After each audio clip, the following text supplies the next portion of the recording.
Дәуәт дин жеткирүү 27. Анас радиаллаху анху риваят кылат. Расулуллах саллаллаху алейхи вассалам Кисрага, башкача айтканда Персиянын падышасына, Кайсарга, башкача айтканда Византиянын падышасына, Наджашиге, башкача айтканда Эфиопиянын падышасына жана башка падышалардын баарына кат жөнөттү. Ал каттарда алардын баарын Аллага чакырган.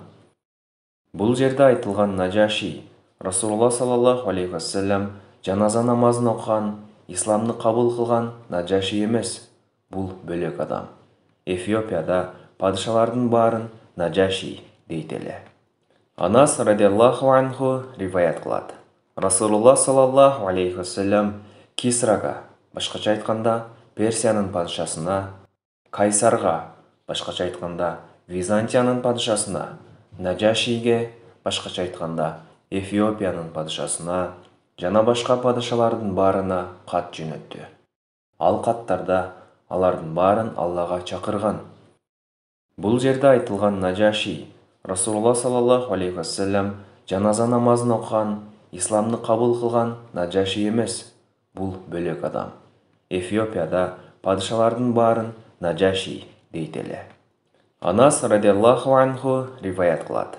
Расулуллах саллаллаху алейхи вассалам Кисрага, башкача айтканда Персиянын падышасына, Кайсарга, башкача айтканда Византиянын падышасына, Наджашиге, башкача айтканда Эфиопиянын падышасына жана башка падышалардын баарына кат жөнөттү. Ал каттарда алардын баарын Аллага чакырган.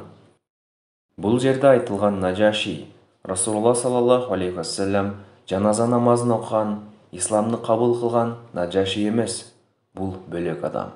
Эфиопияда падышалардын баарын Наджаши дейтелі. Муслим.